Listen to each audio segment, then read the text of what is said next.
Hey, it's Angie Ward. We are backstage at MadLife in Woodstock, and I am with our very first New Bulls on the Block artist, Miss Alexandra K. Hi, how are you? I'm fantastic. I am so glad you're here. Me too. We had so much fun last time we were together. I was really excited. We ate lots of pancakes, I think. We did. We had loads of pancakes. We might be hitting a Waffle House after tonight. Lots of girl time. Yes, we talked nails and hair and all. We did. Yeah. So, AK, as everybody calls you here, my friend, how have you been? I've been good. I've been on the road a lot. Just came back from Australia with Old Dominion, so that was a lot of fun. Working on a lot of new music, just about ready to launch a spring line for my coffee brand. So a lot is happening. All right, we're going to get into all this. It's happening. All right, so let's start with touring right now, or actually, let's talk about some of the tours you've been on recently, which are pretty cool.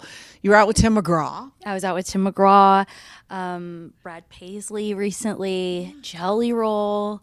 So tell me, when you're out on the road with Tim McGraw, he is such a workout freak. Yeah. Did he make you work out? Did you get to work out? How'd that work? I think that he didn't mean to make me, but he definitely did make me just by staring me down. But actually, I was on my way to catering to get an ice cream cone at like 2 o'clock in the middle of the day. Okay. And he was doing his workout, and I was just like kind of laughing to myself at how everybody was out there just fully getting after it. And I was going to get like another ice cream for the day. And he was like, "Hey, Kate, you're coming to work out with us, right?" And I was like, "Yeah, 100%. I turned around and I went back and put workout clothes on. And I had to lie to him and tell him I had an interview because I was about to throw up. It was so hard. It was so hard. I remember the only female doing it though. It was built for men, that workout. No, I've seen him work out backstage. The time I saw him, there were tires, like giant tires. Yep. Tires. He also had like this big weight thing that we would all push, and it was like CrossFit. Like he has his own like CrossFit gym. Do you think Faith Hill has to do that with him? No, I don't think she. I don't think Faith Hill has to do anything. All right, tell me about being on the road with Jelly. What I really want to know is how AK meets Jelly Roll. Oh, so I met Jelly Roll. The label that I'm signed to now, BMG Wheelhouse. I was at a BMG party that I wasn't necessarily supposed to be on, but I really wanted to be signed at the label. So I was like making my way onto every guest list, trying to make sure John Loba saw me at everything. And I was at this party during country radio seminar, and I passed by Jelly Roll, and he stopped me, and he was like, "Oh my God, Coffee Girl, what are you doing here?" And I was like, "No way." And I said, "How do you know me?" And he was like, "We watch you." He said, The wine is here. I love it. He said, "We watch you every morning, me and my daughter watch you make coffee and sing. And like, we're both such big fans." And that was the first time I met him. And then we stayed in touch, and he loved that I was independent at the time. And really it just became my champion and like a big brother to me. Then took me on an arena tour as an independent artist, which was huge for my career. And then really walked me through the label process and taught me about what's a good deal, what's a bad deal, and I signed a great deal with BMG after. So. Do you have any tattoos? I do. Did you get a tattoo with Jelly? I got one tattoo on tour with Jelly Roll that I don't really remember. It was my birthday. Jelly threw me a birthday party in catering. That was like a surprise, and everybody was in there. And we were just, having some beverages and having a great time. And then before I knew it, the tattoo artist was there. And right where I had just eaten lunch that day, he tattooed this bow on my arm. Oh, okay. All right. That's subtle. That's good. That's you. It was cute, but I called my dad the next morning when he was like, "Happy birthday, sweetheart." And I said, "Thanks, look at my tattoo." And I held it out this way. Oh, no. It looked like horns, right? Yep. Yeah, we'll say horns. And he was like, "You got that? What in the world?" And it was really funny. My dad's never let me live that down. So it's a good thing I sing with my arms wide open all the time. That's great. It is pink, so it's not going to show up. I mean, you could easily cover it up with makeup. But like anybody that's like looking at it from here, they're like, "A little bow, that's so cute." I know you can't unsee it once you see it, huh? I know. Yeah, I just saw it too. Okay. Let's talk about Randy Travis and coffee. Yeah, I love Randy. Let's go to a really sweet. Let's go to a really sweet man. Him and Mary have been really wonderful to me. Honestly, that's what really kickstarted everything was when he duetted my first coffee cover of me singing. I think it was Deeper Than the Holler. And he was just sitting there listening to me sing, and that video got I think it was like 10 million views or something crazy. And all of a sudden I was getting all of these requests in my, or I was getting all of these comments and tags. And I was like, why is my phone blowing up? And I checked and Randy had done that. And then I got a DM. You got a DM from Randy Travis? I got a DM from his team. I could just see him sitting there going, hey. He's like, no, but a couple of days later, I got a DM and it was his team asking me if I wanted to come to his house and make coffee with him and sing. And I said, I will literally cancel anything. What do I have in my books? Doesn't matter. Rip up the calendar. I'm there. And we've been friends since, and I got to make a lot of videos. All right, so the coffee thing. For someone who doesn't know Alexandra K, tell me about coffee and AK. So in 2020, had just gotten dropped from my second record deal. I'm on number 3. Follow your dreams. Don't give up. And I had just came back from being on a TV show in LA, and I was like, what am I going to do now? I've lost my second deal. I found out about this TikTok thing and said, okay, let me just start posting videos. And one day I made myself a cup of coffee and sang a Jody Messina song, and it got like 3 million views, and I was like, okay, let's keep doing this. Did it every day, and I have like 9 million followers now because of those videos, and everybody calls me the coffee girl. And so now I own my own coffee brand called the Coffee Girl, and I have my own coffee shop in my hometown called the Coffee Girl, and yeah, it changed my whole life. Who would have thunk it? Not me. Do you still drink coffee every morning? Every single morning. I just got in a bag of like our spring blend. So we're just putting out a spring blend in like a week, I think it releases, but you get the first scoop. But it's literally like it's our Ethiopian bean, but we enhanced it with coconut, toasted almond, and vanilla. It's so delicious. I tried it this morning. Did you have to be educated on coffee? Like, Definitely. Did you? Definitely, because I was just...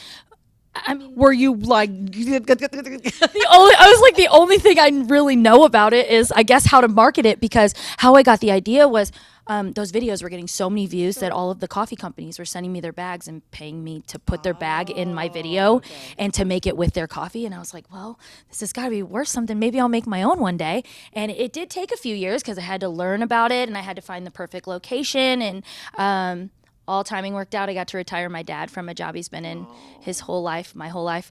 And now he's the GM of my shop. And so it's cool. Now we get to work together. And so Alexandra K does coffee and Kenny Chesney did rum. Yes. So I can imagine that the end of his day was a little different than the end of yours after taste testing. I might put a little rum in my coffee every once in a while. Depends. Definitely at Christmas time. Oh, man. So when you go home, you were talking about your dad. What are some things you definitely try to do with your family when you're home? Oh, my gosh. Well, now when I'm home, it's like I try to tell my dad to keep me away from the shop. I'm like, every time I come home, I don't have to just be at the shop every second of every day. But he wants you there because it's good advertising. Exactly, 100%. I'm like, Dad, we can golf, we can do something. And my mom always has to shut down the conversations because she's like, we don't have to talk business all the time, guys. But me and my dad like really love it, and I'm so much like him, truly like apple tree. Right. So we golf together. We honestly usually all we have time to do is like maybe go out to a movie and get dinner, and that is just time that I cherish every time I go home. I love my parents so much and I miss them. But they just came to my show with Ashley McBride the other day, so I just got to see them. They travel a lot to come see them. All right. So speaking of traveling, I've got some questions here about being on the road. Okay. All right. Yeah. So these are just kind of a this or that or just questions off the top of your head. All right. Perfect. So bus bunk or hotel? Oh, that's so hard because it depends. Okay. All right. No, that's okay. Say hotel. You can like both. Hotel. I do like both because some days I'm just like, it's going to be easier to be on the bus and I want to be like with my family, like with all the dudes. I do like a hotel bed better than a bus bunk, though. That is for sure. I would imagine the shower, too. And the shower. The shower is better. Yeah, for sure. You can let the water hit your face. All right. What's one item that you have to have on the road with you? Books. I read the whole time we're on the road. Do you have like paper books, like hardback books? Okay. Yeah. So I'll go through, honestly, in one tour, I'll go through probably like five books in a tour because I will listen to an audiobook when I'm getting ready and then I'll be reading a different book at the same time. But so what's the most recent book you've read? Yes, husband. Where the hell is my husband? Oh. Sorry. Recent book. I am in the, it's called, I read Pumpkin Spice Cafe. Ooh. It's like the, what do they call it? Dream Hollow? Dream Harbor. It's the Dream Harbor series. So right now I'm drinking.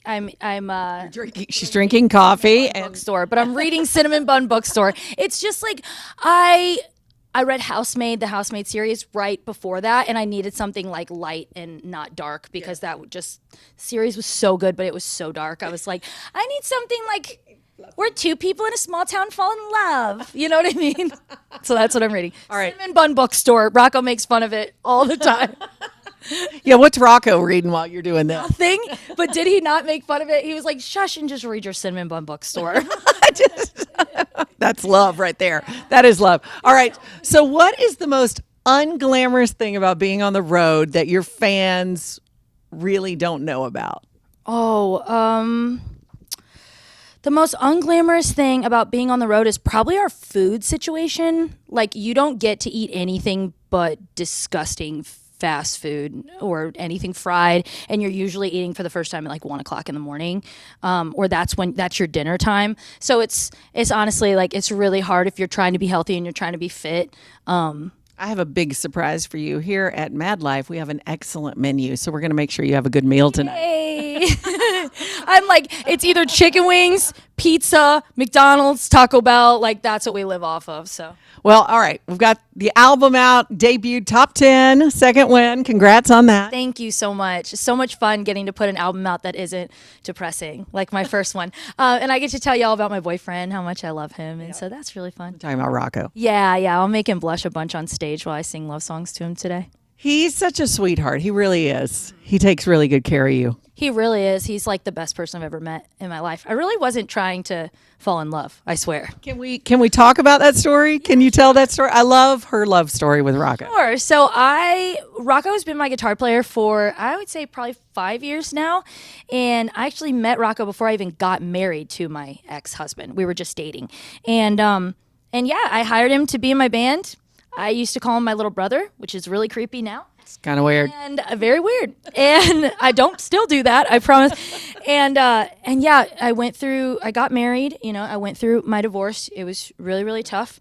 And about a year later, I was, going out all the time and having fun and dating again. And one night I had some drinks with the guys backstage and I was like, Rocco's kind of cute. And my manager was like, what?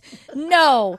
Yeah. And then just like, I don't know. I just started flirting with him and stuff, and he was like, he told me no. He turned me down. He turned you down? What, professionally? Was it just? Professionally, he said, I love this job so much, and I love you so much, and that would get so messy, and I don't want to lose my job. And I said, okay. And so, we tried to just be friends, but did not work out. Dating for 2 years now. Look how happy she is when she talks about him. Oh, my soulmate. Yeah. He's your lobster. He is. You know what I'm talking about? Yes. Okay. Yeah. I call him my chicken, but he's also my lobster. Chicken? Yeah. Why? He started calling me chicken. Oh. I know. It's just a weird little nickname that for some reason all the fans know about now. I don't know how it made it out of our house, but now people bring us chickens at meet and greets. And because of interviews like this. I'm like, our pet names have made it out into the world, and people are bringing chicken signs. So your fans are fantastic. They are great. They are fabulous. You are great to your fans, too. I want to say that. I see a lot of artists, and you take so much time with them. And she really, really, really does love you guys. And she really, really, really cares. And I know this. But tell me what that means to you and how the fans have helped you through all of these ups and downs in your life. Well, when I went through my divorce, I felt like so alone, and I didn't even know who I was. And I without somebody else, if I'm being so honest. I know it's like a really vulnerable thing to say, but to totally admit it, I had never really been alone in my life. So I didn't know who I was outside of a relationship. And now I was just stuck with me, and I didn't know if I even liked who I was. And at the time that my whole life was falling apart, I was touring. And so I started sharing these like really deep and emotional songs on the road, and I would break down in tears on the road, and the fans were just there for me, fully there for me, and they would just give me huge hugs, and and just tell me everything was going to be okay before really anybody even knew what I was going through. So I'll never forget that. At a time when I felt so alone, they just made me feel so seen and understood, and I wouldn't have a career without them, that's for sure. Yeah. You know, on the whole different side of things. I will say this as someone who plays the music. I've met a lot of artists. I love how you love your fans, and it just makes it so easier to be your champion. Thank you. Thank you. I really do. I love them. Everything I do is for them. It's why I still do free meet and greets. It's why, you know, I have all of these different like fan clubs set up in ways that I can, you know, just show up for them every day. And I just want to make sure that no matter what, they know that they are first. All right. We're going to do a fun thing here at the end so that your fans might learn a little more about you. Okay. I doubt it, but we're going to try it, okay? All right, just don't overthink it. I'm going to ask you a question. You just, I'm so bad at these. No, you got this. Follow your heart or protect it. These are straight from the heart, this or that. Okay. Follow your heart or protect it. Follow your heart. All right. Say it immediately or hold on to it. Hold on to it. Okay. Big romantic gesture or small everyday moment? Big romantic gesture. Rocco, are you paying attention? Both, so it's fine. Fall fast or build slow? Build slow. All in one or 1 foot out the door? I'm sorry. All in or 1 foot out the door? All in. Heart over head or head over heart? Head over heart. Risk it all or play it safe? Risk it all. Yeah, we know that. You just, you went after. Yeah, I was going to say. Love hard or love smart? Love hard. All right. Alexandra Kay, you guys, we're at MadLife in Woodstock, and we are so happy to have you as our first New Bulls on the Block artist, a series that we just started here. It's going to be awesome. We appreciate you being here with 94.9 The Bull. Thank you for having me, you guys. We are Georgia's #1 for new country, 94.9 The Bull.